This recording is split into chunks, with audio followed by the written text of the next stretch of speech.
Siap.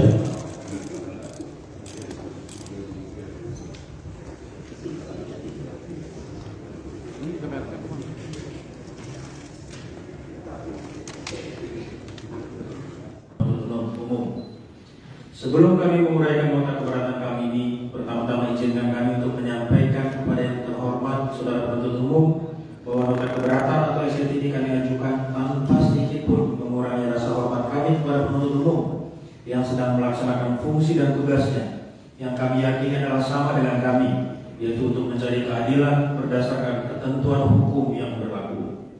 Namun, nota keberatan ini harus kami ajukan karena setelah kami membaca dan mempelajari dengan seksama surat dakwaan penuntut umum, kami berpendapat surat dakwaan aku tidak memenuhi persyaratan yang diatur Kitab Undang-Undang Hukum Acara Pidana, khususnya pasal 143 ayat 2 huruf B.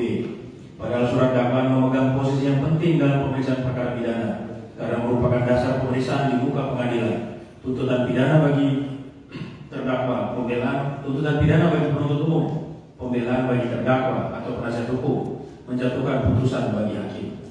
Selain itu, alasan kami merasa harus mengajukan nota keberatan ini adalah karena kami melihat bahwa hampir seluruh uraian kesalahan terdakwa yang didakwakan oleh penuntut umum terhadap terdakwa dalam surat dakwaannya tidak didasarkan pada fakta, bahkan bertentangan dengan hasil penyidikan.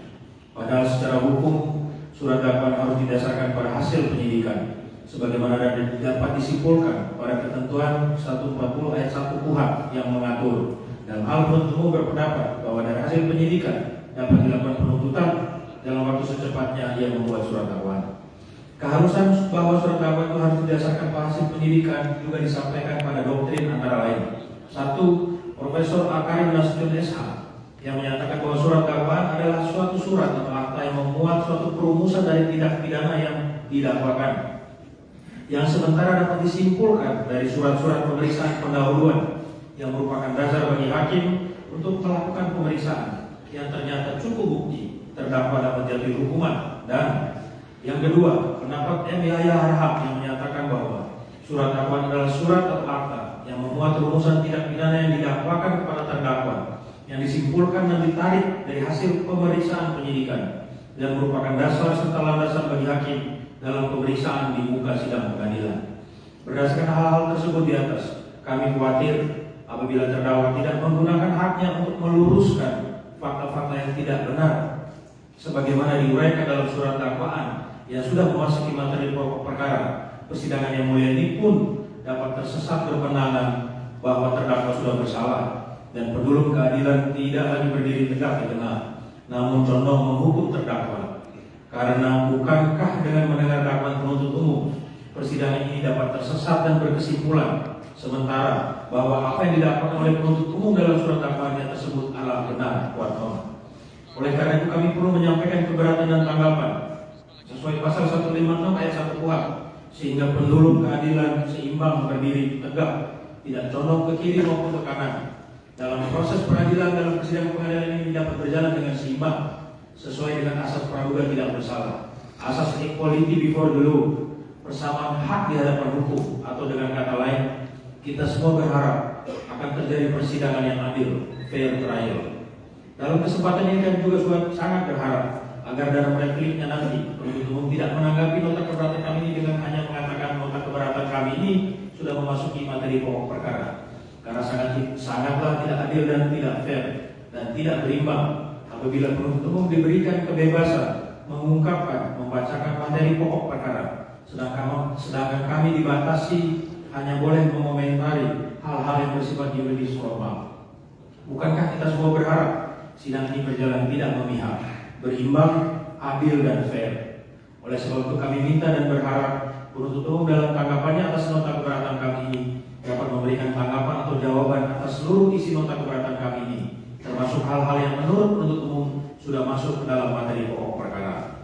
Penuntut umum, sebelum kami menguraikan nota keberatan kami ini, pertama-tama izinkan kami untuk menyampaikan kepada yang terhormat saudara penuntut umum bahwa nota keberatan atau SLT ini kami ajukan tanpa sedikit pun mengurangi rasa hormat kami kepada penuntut umum yang sedang melaksanakan fungsi dan tugasnya yang kami yakini adalah sama dengan kami, yaitu untuk mencari keadilan berdasarkan ketentuan hukum yang berlaku.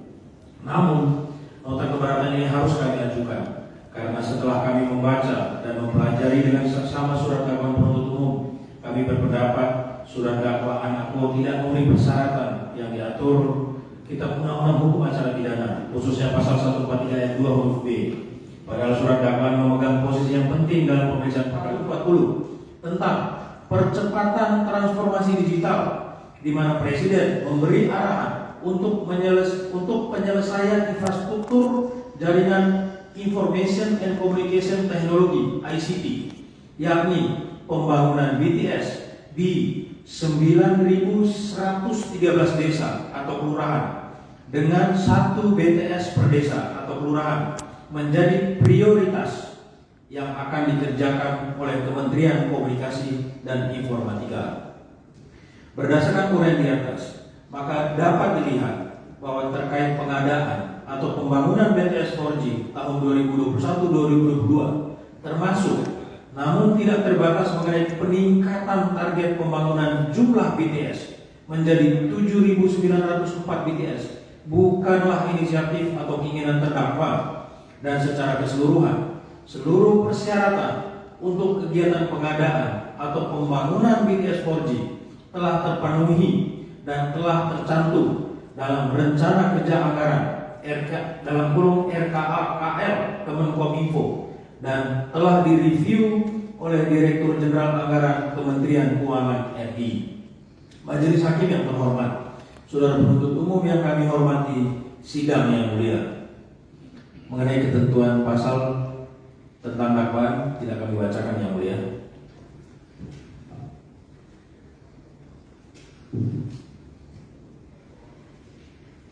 Kami langsung ke halaman 7 yang mulia. Dakwaan penuntut umum tidak jelas, tidak lengkap, dan tidak cermat dalam menetapkan peraturan yang dilanggar. 1.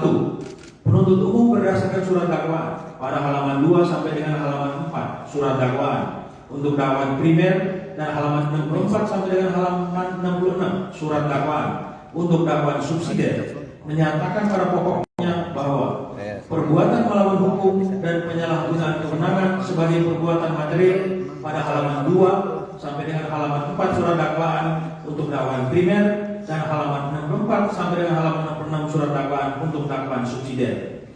Bahwa atas perbuatan material tersebut, penuntut umum kemudian menyatakan bahwa terdakwa bersama dengan anak Ahmad Latif dan kawan-kawan telah melakukan perbuatan melawan hukum dan menyalahgunakan kewenangan karena melanggar berbagai ketentuan hukum, yaitu 1. Undang-Undang Nomor 1 Tahun 2004 tentang Perbendaharaan Negara. 2. Undang-Undang Nomor 17 Tahun 2003 tentang Keuangan Negara. 3. Peraturan Pemerintah Nomor 23 Tahun 2005 tentang Pengelolaan Badan Pelayanan Umum. 4. Peraturan Presiden Nomor 54 Tahun 2015 tentang Kementerian Komunikasi dan Informatika. 5. Peraturan Presiden Nomor 16 Tahun 2018 tentang pedoman pelaksanaan pengadaan barang dan jasa pemerintah. 6. Peraturan Lembaga Kebijakan Pengadaan Barang atau Jasa Pemerintah (LKPP) Nomor 9 Tahun 2018 tentang pedoman pelaksanaan pengadaan barang atau jasa melalui penyedia. 7. Peraturan Menteri Keuangan Nomor 184 PMK 05/2021 tentang pelaksanaan anggaran dalam rangka penyelesaian pekerjaan pada masa pandemi yang tidak terselesaikan sampai dengan akhir tahun anggaran 2021 dan akan dilanjutkan pada tahun anggaran 2022. Sebagaimana dapat dilihat pada surat dakwaan pada halaman 4 sampai dengan halaman 5 dan halaman 53 sampai dengan halaman 58 pada dakwaan primer dan pada halaman 66 dan halaman 116 sampai dengan halaman 121 pada dakwaan subsidiar. 3. Bahwa terkait dengan dakwaan penuntut umum tersebut, pertama kami akan membahas mengenai ketidakjelasan dan ketidaklengkapan dari dakwaan tersebut. Ketidakjelasan dari dakwaan adalah nyata dan terang, karena penuntut umum tidak menguraikan secara detail mengenai siapa di antara terdakwa serta anak Ahmad Latif dan kawan-kawan yang melakukan perbuatan melawan hukum, apa bentuk perbuatan melawan hukum yang dilakukan, dan ketentuan hukum mana yang dilanggar atas perbuatan tersebut. 140 tentang percepatan transformasi digital, di mana Presiden memberi arahan untuk penyelesaian infrastruktur jaringan Information and Communication Technology (ICT), yakni pembangunan BTS di 9.113 desa atau kelurahan dengan 1 BTS per desa atau kelurahan menjadi prioritas yang akan dikerjakan oleh Kementerian Komunikasi dan Informatika.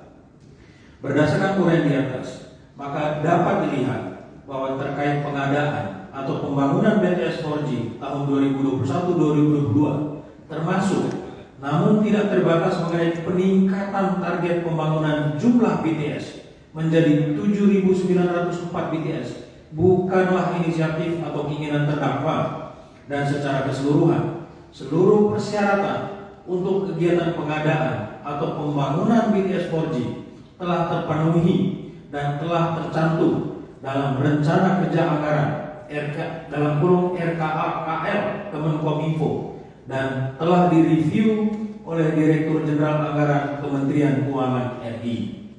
Majelis Hakim yang terhormat, saudara penuntut umum. Kemudian, saudara, setidaknya ada 9 pihak dan korporasi yang turut menikmati uang proyek yang berasal dari anggaran negara untuk proyek BTS 4G. Kemudian, saudara, saat ini sidang untuk kasus korupsi BTS Kominfo sudah dimulai, jadi mari kita saksikan bersama-sama. Oke, sudah siap dengan eksepsinya? Sudah siap Yang Mulia. Sudah siap? Siap. Oke, bisa dibagikan dulu? Bisa? Bisa Yang Mulia. Silakan dibagikan dulu, Pak. Siap. Yang aslinya mana? Ya, oke. Nanti plus disk ya, Pak. Oke.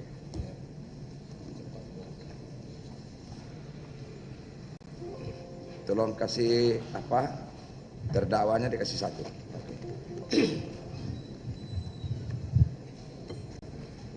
Silakan, kalau sudah siap dibacakan. Mohon izin Yang Mulia sebelumnya untuk beberapa angka dan peraturan kami akan dianggap ya, dibacakan. Lebih bagus begitu Pak, lebih efektif ya. Siap Yang Mulia. Jadi mungkin ada beberapa hal penuntut umum yang tidak dibacakan dan dianggap dibacakan. Itu peraturannya, bunyi peraturannya, ya masuk aja ke pokoknya Pak. Apa kira-kira yang merupakan keberatan? Oke. Silakan. Baik, terima kasih Yang Mulia. Dengarkan Pak Anang Ahmad Latif ya. Ini keberatannya didengar, nanti penasihat hukumnya akan bacakan. Silakan Pak. Siap. Nota keberatan atas surat dakwaan jaksa penuntut umum. Dengan hormat untuk dan atas nama terdakwa. Bersama ini kami ajukan nota keberatan atas surat dakwaan penuntut umum dalam perkara nomor 54 PN Jakarta Pusat sebagai berikut. Bab 1 pendahuluan. Majelis Hakim yang terhormat, penuntut umum yang kami hormati dan sidang yang kami muliakan.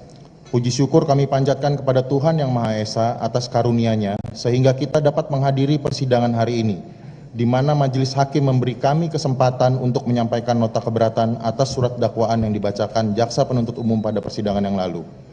Surat dakwaan tersebut sangat menyudutkan terdakwa, karena JPU tidak fair dan tidak cermat, jelas, dan lengkap dalam menguraikan perbuatan yang didakwakan. Perbuatan-perbuatan yang didakwakan juga tidak sesuai dengan fakta dan keadaan yang sesungguhnya. Bahkan terdapat uraian dakwaan yang saling bertentangan. JPU juga mendakwakan peraturan-peraturan perundang-undangan yang tidak berlaku bagi terdakwa sebagai Direktur Utama BLU Bakti. Peraturan Presiden Nomor 16 Tahun 2018 dan Peraturan Lembaga Kebijakan Pengadaan Barang dan Jasa Pemerintah Nomor 12 Tahun 2018 telah memuat ketentuan yang mengecualikan BLU dari kedua aturan tersebut dan memberi kewenangan serta memerintahkan pimpinan BLU untuk membentuk sendiri peraturan pengadaan barang dan jasa. Majelis Hakim yang mulia, terdakwa antara lain didakwa melakukan perbuatan melawan hukum karena tidak memutus kontrak para penyedia ketika terjadi deviasi pelaksanaan pekerjaan pada tahun 2021. Padahal saat ini, sekalipun menurut JPU ada tindak pidana korupsi, Presiden Republik Indonesia memerintahkan agar proses penyediaan BTS 4G di daerah 3T, tertinggal, terdepan, dan terluar tetap dilanjutkan sampai selesai. Kami dan terdakwa serta semua yang berakal sehat tentu dapat memahami alasan keputusan Presiden RI yang pada hakikatnya sama dengan keputusan terdakwa tersebut. Pemutusan kontrak dalam pekerjaan ini akan mendatangkan kerugian yang lebih besar dari segi waktu dan biaya. Namun JPU malah bersikap dan berpendapat lain, sehingga terdakwa saat ini duduk di kursi pesakitan dan ditahan sekalipun keputusannya tersebut sama dengan keputusan Presiden Republik Indonesia. Selain itu, JPU juga mendakwa terdakwa melakukan berbagai perbuatan yang bertentangan dengan berbagai peraturan perundang-undangan. Namun setelah mencermati uraian perbuatan yang didakwakan, ternyata perbuatan-perbuatan terdakwa telah sesuai dengan peraturan perundang-undangan yang berkaitan langsung dengan penyediaan BTS 4G di daerah 3T oleh Bakti. Surat dakwaan seolah-olah menyatakan uang negara sebesar 8,032 triliun telah hilang akibat perbuatan terdakwa. Padahal faktanya uang tersebut telah menjadi berbagai barang yang diperlukan untuk penyelesaian pembangunan BTS 4G. Dengan kata lain, dalam penyediaan BTS 4G di daerah 3T yang diperkarakan JPU, yang terjadi adalah keterlambatan, bukannya hilang uang negara. Keterlambatan yang terjadi akibat berbagai faktor kahar atau force major, antara lain pandemi COVID-19, yang pada tahun 2021 sedang tinggi, di mana pemerintah juga membatasi pergerakan orang dan barang atau logistik. Begitu juga dengan situasi keamanan di daerah Papua yang sampai sekarang masih tidak memungkinkan untuk pembangunan BTS 4G di lokasi yang direncanakan.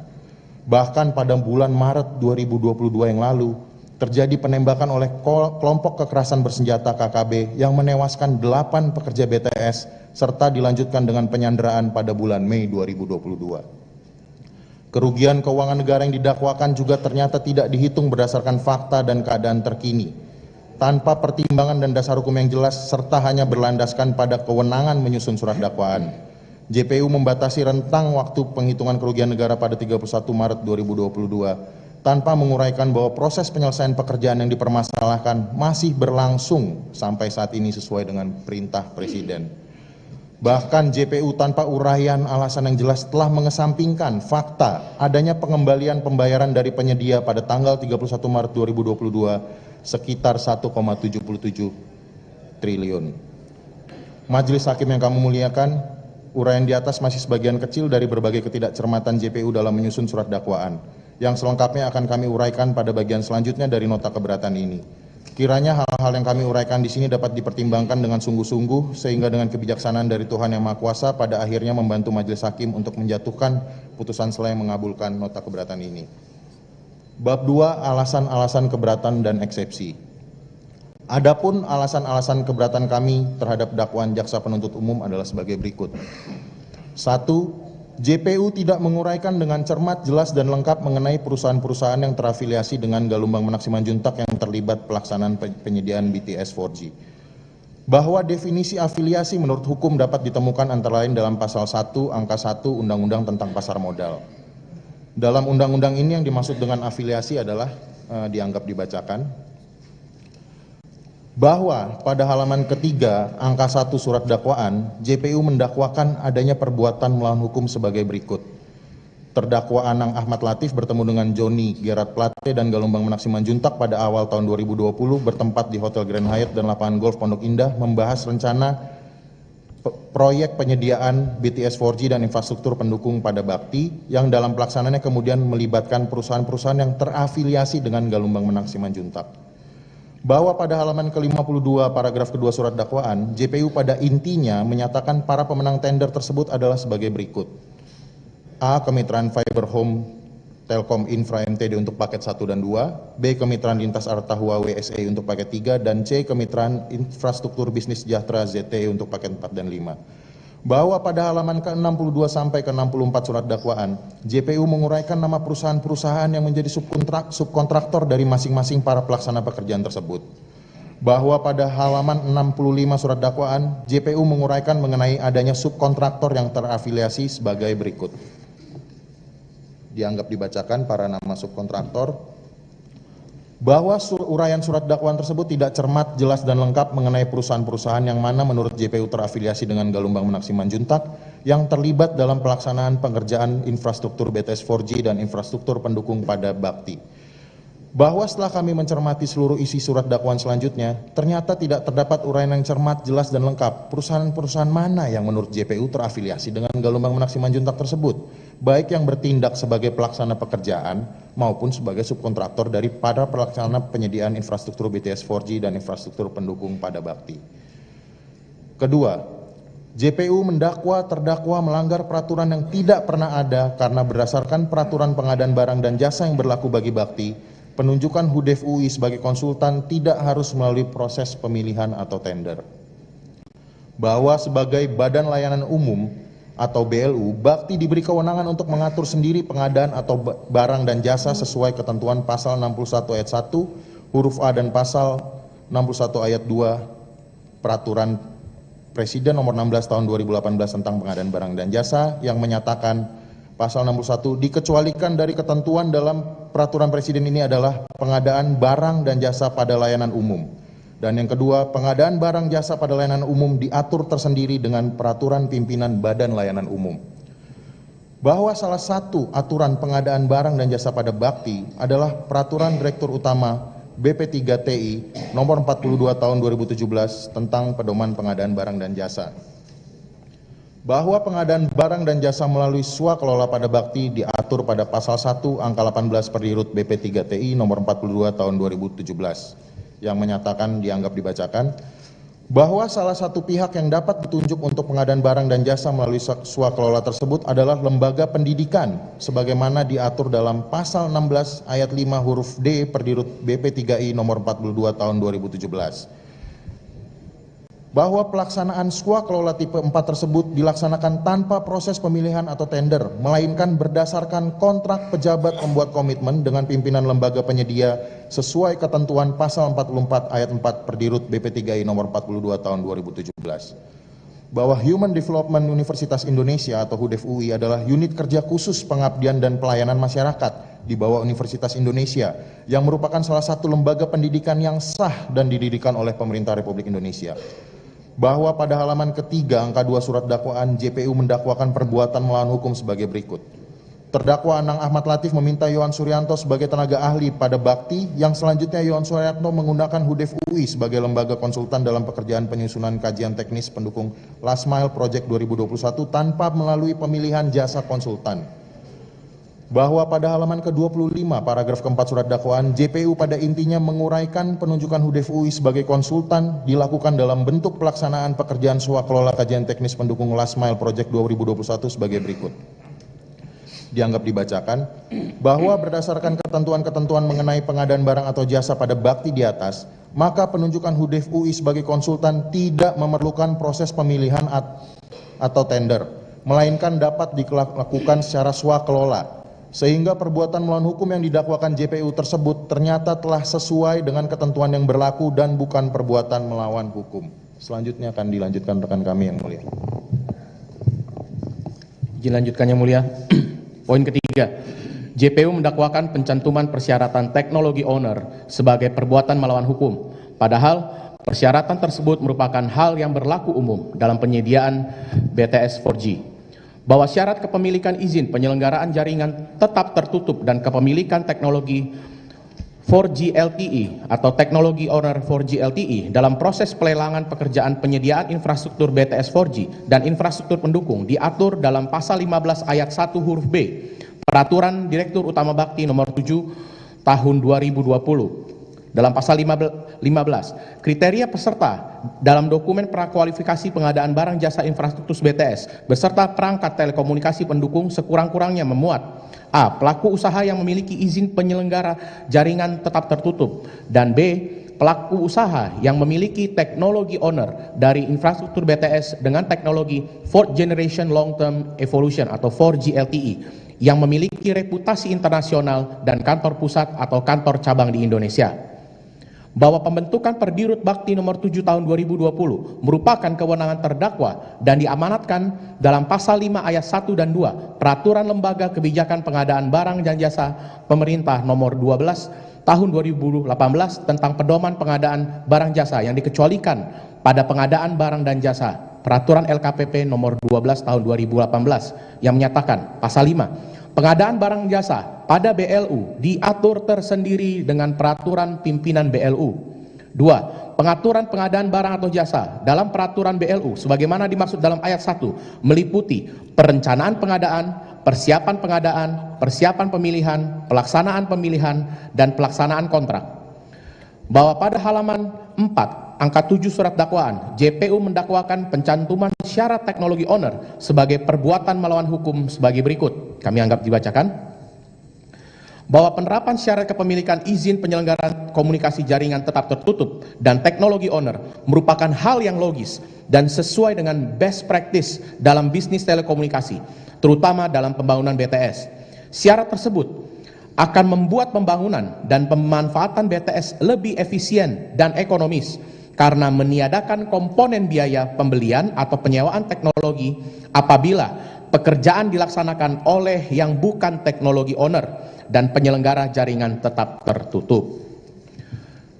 Bahwa karena penentuan persyaratan kepemilikan izin penyelenggaraan jaringan tetap tertutup dan kepemilikan teknologi tersebut masih dalam lingkup kewenangan terdakwa dan diamanatkan dalam pasal 5 ayat 1 dan 2 Peraturan LKPP nomor 12 tahun 2018, maka penentuan persyaratan tersebut bukan merupakan perbuatan melawan hukum sebagaimana didakwakan JPU.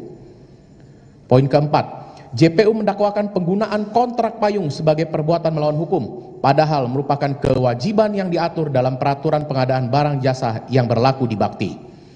Bahwa pengadaan barang atau jasa infrastruktur BTS di Bakti wajib diadakan berdasarkan kontrak payung dan kontrak pembelian sebagaimana diatur dalam pasal 17 ayat 1, 2, dan 3 Perdirut Bakti nomor 7 tahun 2020 yang menyatakan pasal 17 jenis kontrak pengadaan barang jasa infrastruktur BTS beserta perangkat telekomunikasi pendukung terdiri dari A. Kontrak payung, B. Kontrak pembelian.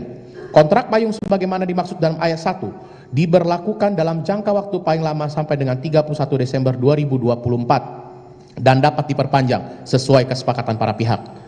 3. Kontrak payung sebagaimana dimaksud dalam ayat 1 huruf A dapat meliputi pekerjaan pembangunan, pengoperasian dan pemeliharaan infrastruktur BTS beserta perangkat telekomunikasi pendukung.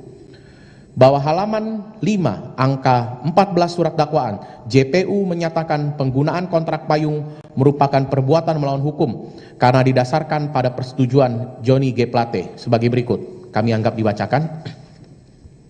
Bahwa karena penggunaan kontrak payung merupakan ketentuan yang diwajibkan dalam pasal 17 ayat 1, 2, dan 3 Perdirut Bakti nomor 7 tahun 2020, maka hal tersebut bukan merupakan perbuatan melawan hukum sebagaimana didakwakan JPU. Poin kelima, JPU mendakwakan perbuatan terdakwa tidak memutus kontrak ketika terjadi deviasi sebagai perbuatan melawan hukum. Padahal keputusan tersebut sesuai dengan sikap pemerintah yang sampai sekarang tetap melanjutkan pelaksanaan pekerjaan penyediaan BTS 4G. Bahwa sekalipun telah terjadi deviasi, terdakwa tetap tidak memutus kontrak para penyedia berdasarkan pertimbangan efisiensi dan efektivitas pelaksanaan pekerjaan.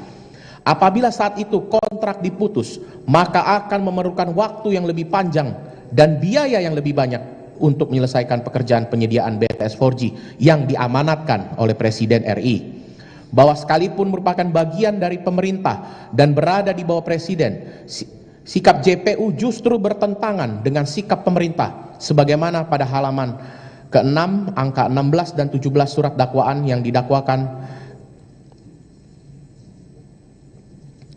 dakwaan dianggap dibacakan, bahwa sekalipun saat ini pekerjaan masih belum selesai seluruhnya atau terlambat, bahkan telah ada dugaan tindak pidana korupsi yang sedang disidangkan ini, pemerintah berdasarkan instruksi Presiden RI tetap melanjutkan penyelesaian pekerjaan penyediaan BTS 4G yang dipermasalahkan JPU.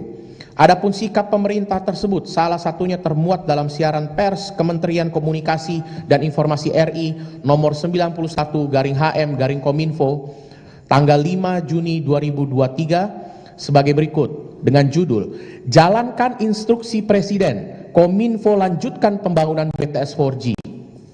Isi berita kami anggap dibacakan, bahwa berdasarkan uraian di atas, maka tidak diputusnya kontrak para penyedia tersebut ternyata sesuai dengan sikap pemerintah, terutama Presiden RI, yang memerintahkan agar pekerjaan penyediaan BTS 4G tetap dilanjutkan sampai selesai. Sehingga perbuatan terdakwa bukan merupakan perbuatan melawan hukum sebagaimana didakwakan oleh JPU. Poin ke-6, JPU mendakwakan pembayaran kepada para penyedia sebagai perbuatan melawan hukum, padahal pembayaran tersebut dilakukan berdasarkan peraturan perundang-undangan. Bahwa sehubungan dengan kondisi pandemi COVID-19 yang mengakibatkan banyaknya keterlambatan penyelesaian pekerjaan penyediaan barang atau jasa pemerintah, maka diterbitkan Peraturan Menteri Keuangan nomor 184 tentang pelaksanaan anggaran dalam rangka penyelesaian pekerjaan pada masa pandemi Coronavirus Disease 2019 yang tidak terselesaikan sampai dengan akhir tahun anggaran 2021 dan akan dilanjutkan pada tahun anggaran 2022 atau Permenq 184 tahun 2021 yang memberikan kewenangan kepada setiap kuasa pengguna anggaran atau KPA dan pejabat pembuat komitmen PPK untuk membayar seluruh kontrak pekerjaan yang belum selesai dengan persyaratan-persyaratan yang ditentukan dalam Permenq tersebut.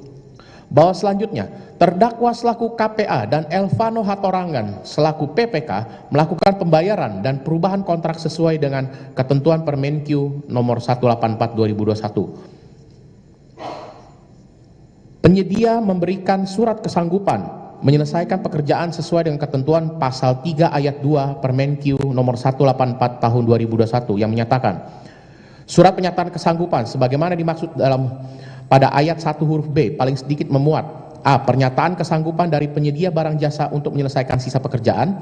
B. Waktu yang diperlukan untuk menyelesaikan sisa pekerjaan dengan ketentuan paling lama 90 hari kalender sejak berakhirnya masa pelaksanaan pekerjaan. Dan C. Pernyataan bahwa penyedia barang jasa bersedia dikenakan denda keterlambatan penyelesaian pekerjaan. Poin B, Bakti dan para penyedia melakukan perubahan kontrak sesuai dengan pasal 4 ayat 1, 2, dan 3 Permenq 184 yang menyatakan dalam pasal 4 kami anggap dibacakan. Poin C, para penyedia menyerahkan jaminan pelaksanaan dan jaminan pembayaran akhir tahun anggaran sesuai dengan ketentuan pasal 5 Permenq 184 kami anggap dibacakan. D, para penyedia tetap membayar denda keterlambatan sesuai dengan ketentuan pasal 7 ayat 2 Permenq 184. Kami anggap dibacakan. Bahwa sekalipun terdakwa melalui PPK telah melakukan pembayaran dan perubahan kontrak sesuai dengan ketentuan Permenq 184, JPU tetap mendakwakan hal tersebut sebagai perbuatan melawan hukum sebagaimana termuat pada halaman 16 angka 19 surat dakwaan. Kami anggap dibacakan. Bahwa karena telah dilakukan sesuai dengan ketentuan Permenq 184, maka pembayaran kepada para penyedia tersebut bukan merupakan perbuatan melawan hukum sebagaimana didakwakan oleh JPU. Poin 7, JPU mendakwakan peraturan perundang-undangan yang tidak berlaku bagi terdakwa. Bahwa pada halaman 7, paragraf ke-1, angka ke-4 dan ke-5 surat dakwaan, JPU mendakwa terdakwa melanggar ketentuan-ketentuan sebagai berikut.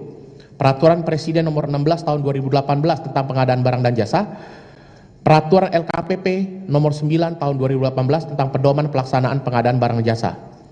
Bahwa terdakwa merupakan Direktur Utama Bakti yang merupakan Badan Layanan Umum atau BLU di bawah Kementerian Komunikasi dan Informatika RI Kominfo. berdasarkan Peraturan Menteri Komunikasi dan Informatika Nomor 3 Tahun 2018 tentang organisasi dan tata kerja Badan Akses Telekomunikasi dan Informasi.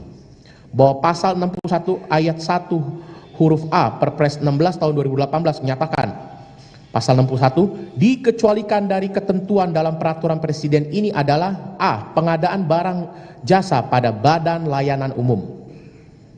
Bahwa pasal 61 ayat 2 Perpres 16 2018 menyatakan pengadaan barang dan jasa pada badan layanan umum diatur tersendiri dengan peraturan pimpinan badan layanan umum. Pasal 5 ayat 1 dan 2 peraturan LKPP menyatakan, pasal 5, pengadaan barang jasa pada BLU diatur tersendiri dengan peraturan pimpinan BLU.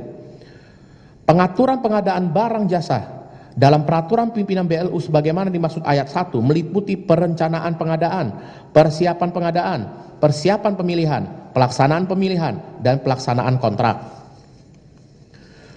Bahwa karena Bakti merupakan BLU yang dalam melaksanakan pengadaan barang jasa dapat membentuk peraturan pimpinannya sendiri dan dikecualikan dari ketentuan Perpres nomor 16 tahun 2018 dan peraturan LKPP nomor 12 tahun 2018, maka dalam perkara ini JPU telah mendakwakan peraturan yang tidak berlaku bagi terdakwa. Izin dilanjutkan Yang Mulia. Izin melanjutkan Yang Mulia. Angka 8, JPU mendakwakan jumlah pertambahan kekayaan yang diperoleh para pihak dalam perkara ini lebih besar dari kerugian keuangan negara yang didakwakan. Bahwa dalam surat dakwaan JPU mendakwakan adanya kerugian keuangan negara atau perekonomian negara sebesar 8.032.084.133.900 rupiah 51 sen. Bahwa pada halaman 7 paragraf kedua surat dakwaan, JPU mendakwakan adanya pertambahan kekayaan para pihak dalam perkara ini sebagai berikut. Uraian tidak kami bacakan, Yang Mulia. Bahwa apabila pertambahan kekayaan para pihak yang didakwakan tersebut dijumlahkan, maka diperoleh hasil sebesar 8.219.106.077.445 rupiah dan $2.500.000. Bahwa terdapat selisih sebesar 181.091.433.649 rupiah 49 sen antara kerugian keuangan negara dengan bertambahnya kekayaan para pihak yang tidak diuraikan dengan cermat, jelas, dan lengkap sumbernya oleh JPU, sehingga membuktikan surat dakwaan tidak disusun secara cermat, jelas, dan lengkap. 9. JPU mendakwakan adanya kerugian negara. Diulang, JPU mendakwakan adanya kerugian keuangan negara berdasarkan keadaan per tanggal 31 Maret tahun 2022, bukan keadaan faktual saat ini. Bahwa JPU mendakwakan adanya kerugian keuangan negara berdasarkan pembayaran yang telah dilakukan oleh Bakti pada penyedia dan pekerjaan yang telah selesai per tanggal 31 Maret tahun 2022 sebagaimana termuat pada halaman 90 paragraf ke-1 surat dakwaan yang menyatakan, uraian tidak kami bacakan. Bahwa demi keadilan, maka selain harus nyata dan pasti jumlahnya, kerugian keuangan negara seharusnya dihitung berdasarkan keadaan faktual atau terkini, bukan pada suatu waktu tertentu, apalagi dalam perkara ini penyelesaian pekerjaan masih terus berlanjut berdasarkan perintah Presiden RI. Bahwa JPU menentukan penghitungan kerugian keuangan negara per tanggal 31 Maret tahun 2022 tanpa berdasarkan peraturan perundang-undangan yang berlaku, melainkan hanya berdasarkan pada kewenangannya dalam menyusun surat dakwaan, sehingga membuktikan surat dakwaan tidak disusun secara cermat, jelas, dan lengkap sesuai ketentuan pasal 143 ayat 2 huruf B Kitab Undang-Undang Hukum Acara Pidana.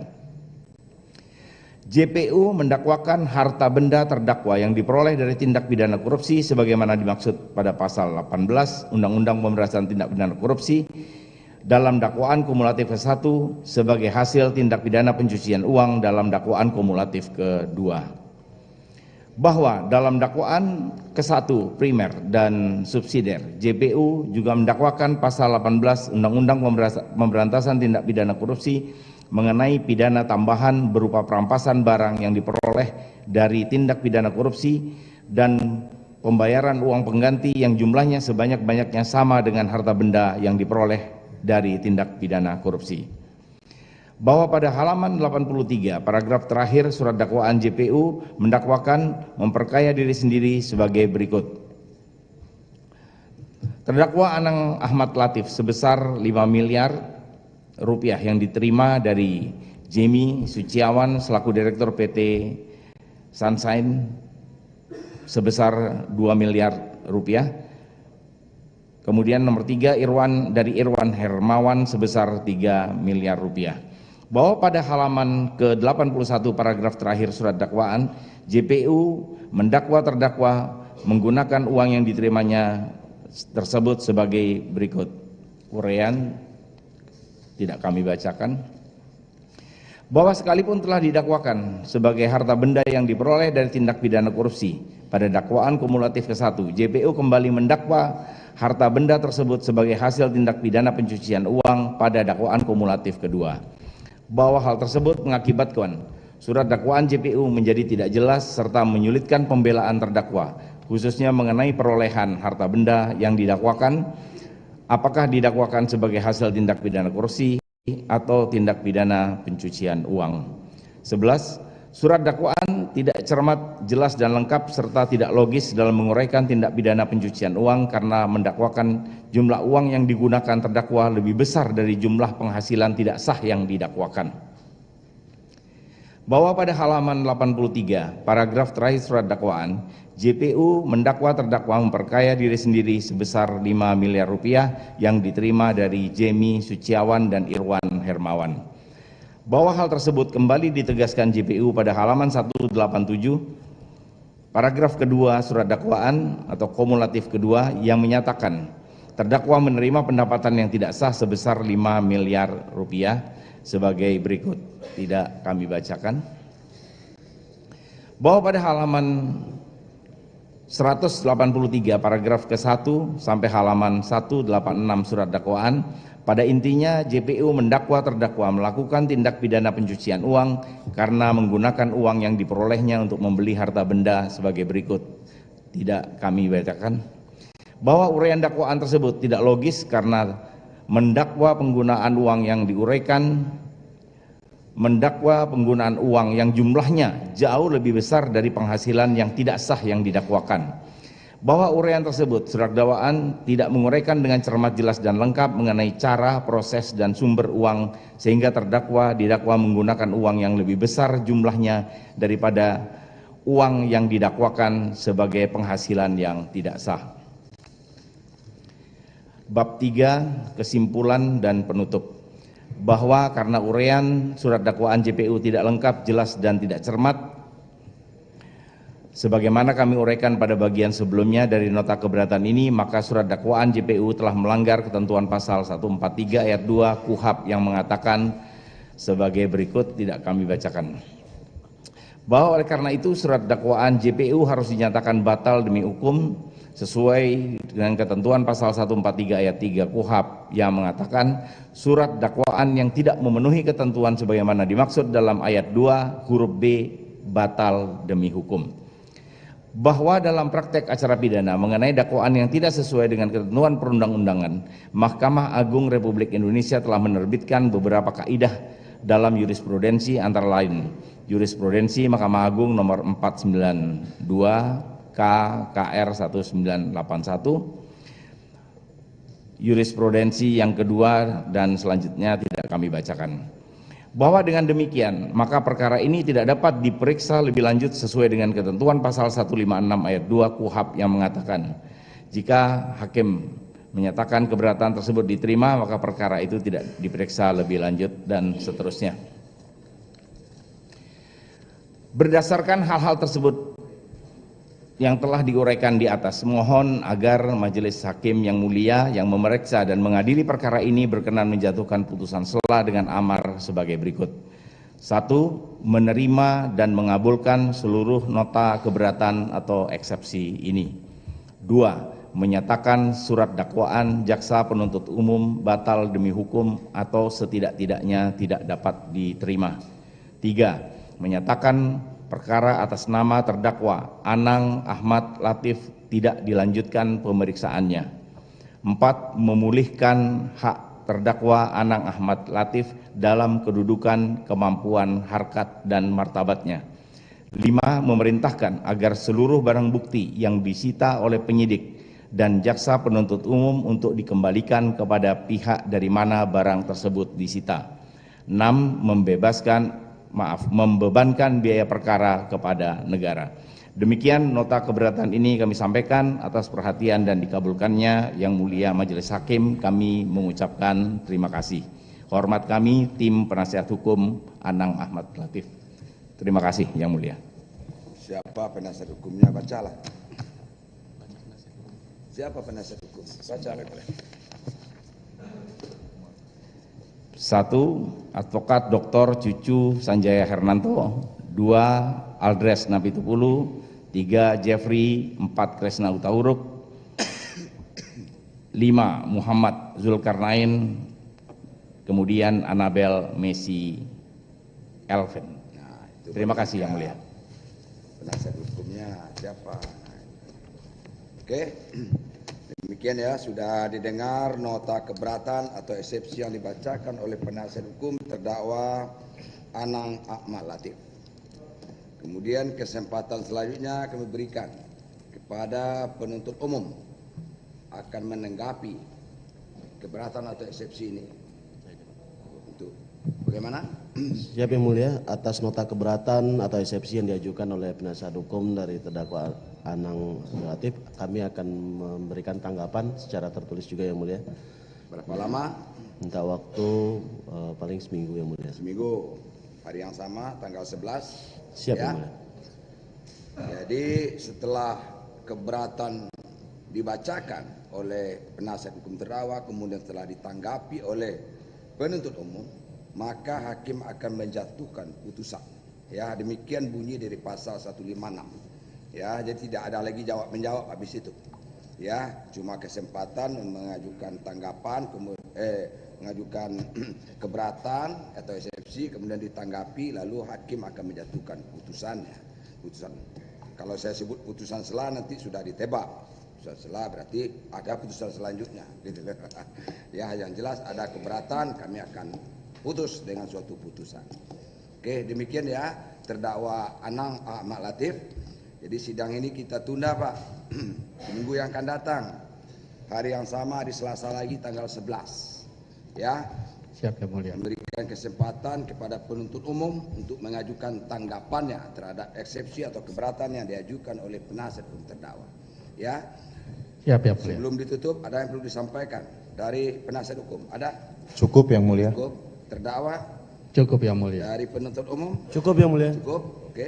Sidang kita tunda hari Selasa minggu depan tanggal 11 Juli 2023 jam 10 pagi. Diperintahkan kepada penuntut umum dari Kejaksaan Agung Republik Indonesia untuk menghadapkan lagi terdakwa ke persidangan ini. Pada persidangan berikutnya, karena terdakwa ditahan, maka tetap berada dalam tahanan. Penasihat hukum hadir pagi sebelum jam 10 ya. Oke, sidang selesai dan ditutup. Silakan Pak.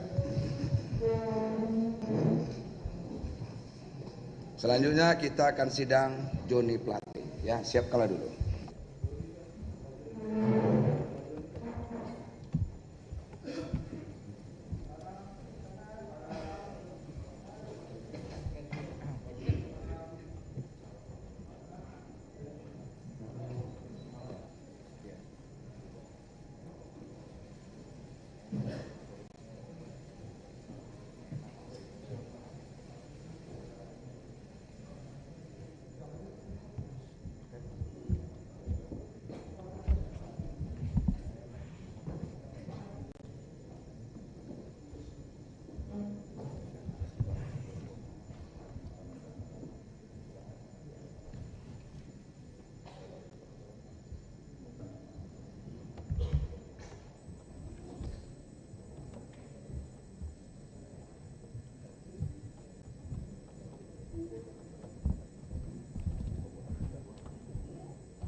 penuntut umum? Bisa. Bisa dimulai para penasihat hukum. Siap Yang Mulia. Oke.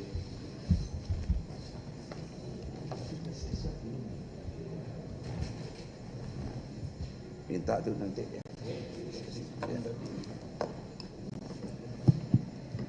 Sidang dalam perkara tindak pidana korupsi nomor 55 Pitsus TPK 2023 Pengadilan Tindak Pidana Korupsi pada Pengadilan Negeri Kelas 1A Khusus Jakarta Pusat atas nama terdakwa Johnny Gerard Plate dibuka dan dinyatakan terbuka untuk umum. Tolong pegang mic-nya Pak Johnny. Saudara sehat hari ini? Sehat Yang Mulia. Sehat ya, oke. Persidangan ini kita lanjutkan ya.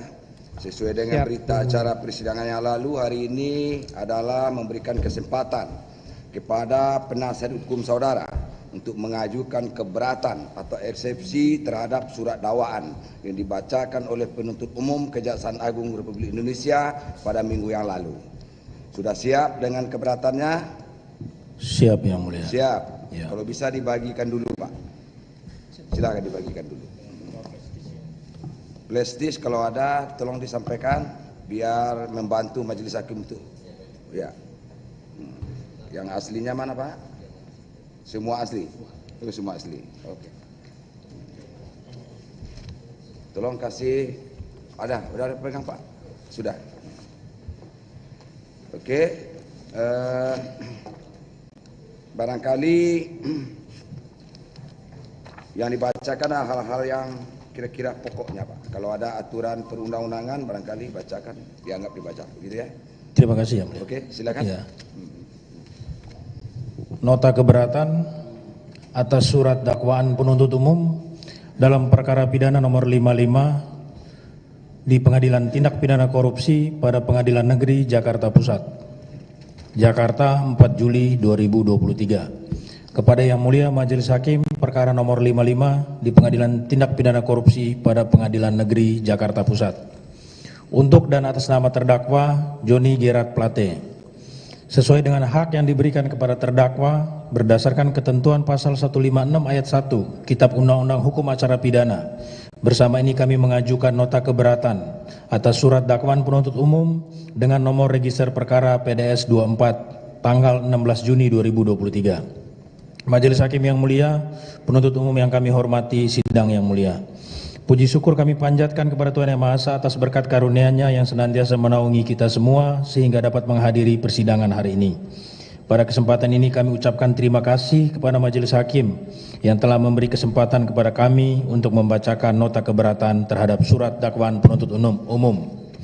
Sebelum kami menguraikan nota keberatan kami ini, pertama-tama izinkan kami untuk menyampaikan kepada yang terhormat saudara penuntut umum bahwa nota keberatan atau eksepsi ini kami ajukan tanpa sedikit pun mengurangi rasa hormat kami kepada penuntut umum yang sedang melaksanakan fungsi dan tugasnya yang kami yakini adalah sama dengan kami, yaitu untuk mencari keadilan berdasarkan ketentuan hukum yang berlaku.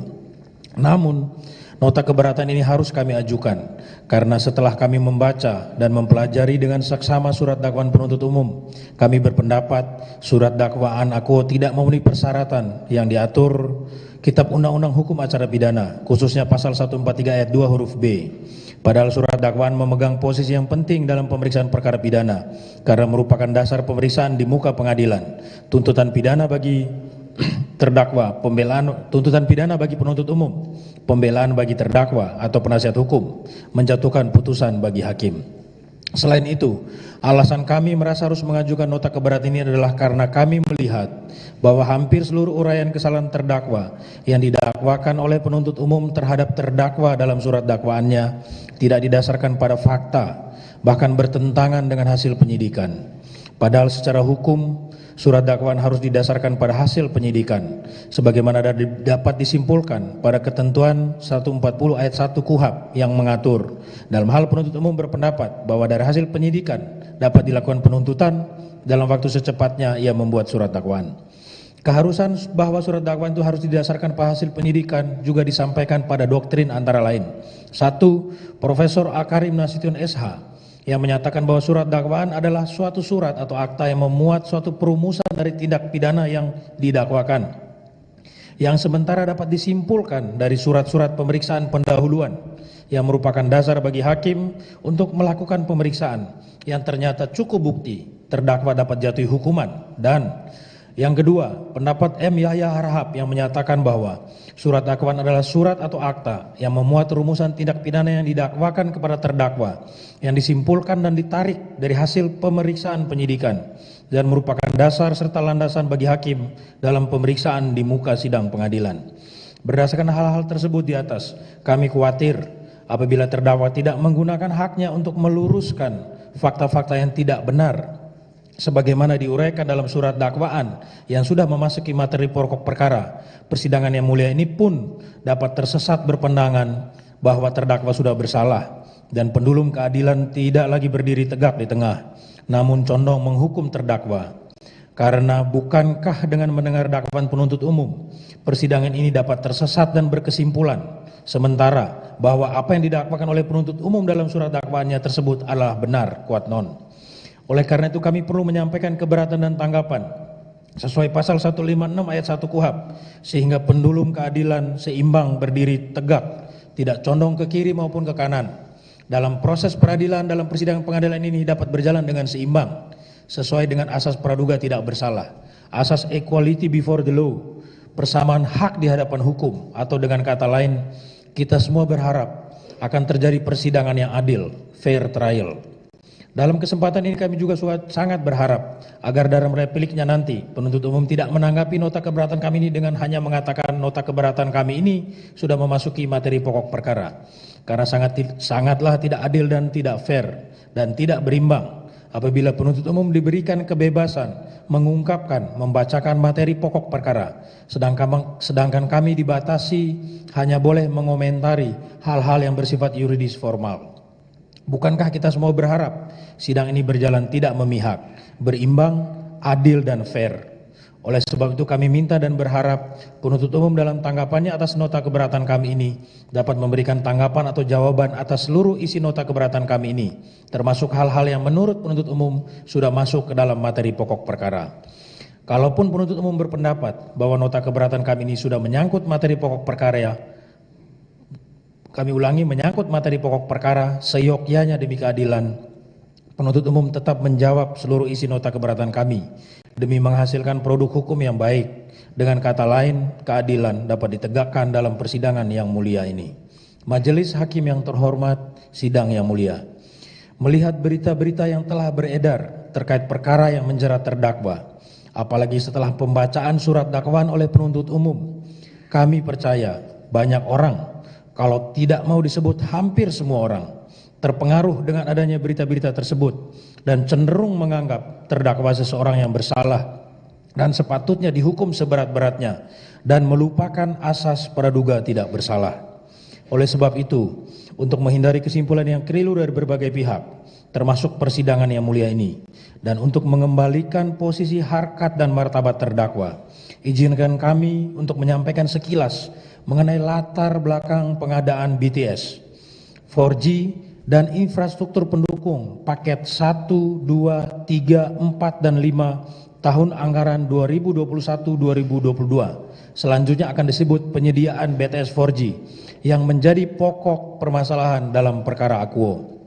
Besar harapan kami dengan uraian nota keberatan kami ini akan membuka pemahaman kita secara mendalam bahwa tidak ada sedikit pun niat terdakwa untuk melakukan perbuatan koruptif sebagaimana diuraikan dalam dakwaan penuntut umum yang menarasikan seolah-olah terdakwa bersama-sama dengan para terdakwa lain yang terkait dengan perkara ini, antara lain terdakwa Anang Ahmad Latif, telah mengadakan penyediaan BTS 4G dengan tujuan dalam tanda kutip merampok uang negara, apalagi dengan narasi bahwa seolah-olah atas inisiatif terdakwalah terjadi peningkatan target pembangunan jumlah BTS 4G sehingga menjadi 7.904 dalam periode 2021-2022 tanpa melalui kajian. Padahal faktanya program pembangunan BTS 4G 2021-2022 adalah penjabaran atau pelaksanaan arahan Presiden RI yang disampaikan dalam berbagai rapat terbatas dan rapat intern kabinet, yaitu rapat terbatas kabinet pada hari Selasa 12 Mei 2020 pukul 11.09 waktu Indonesia Barat melalui video conference. Presiden berada di Istana Merdeka Jakarta yang termuat dalam risalah rapat intern kabinet nomor 0092 tentang percepatan transformasi digital bagi UMKM, yang mana terdapat arahan dari Presiden untuk melakukan percepatan transformasi digital bagi pelaku UMKM. Kemudian rapat terbatas kabinet pada hari Kamis 4 Juni 2020 pukul 13.36 waktu Indonesia Barat melalui video conference. Presiden berada di Istana Merdeka Jakarta yang termuat dalam risalah rapat terbatas nomor R0108 tentang peta jalan pendidikan tahun 2020-2035, yang mana terdapat arahan dari Presiden kepada terdakwa untuk menyampaikan 1 lembar daftar kebutuhan investasi infrastruktur telekomunikasi yang berisi kekurangan infrastruktur dan anggaran yang dibutuhkan, baik yang dapat dilakukan oleh investasi swasta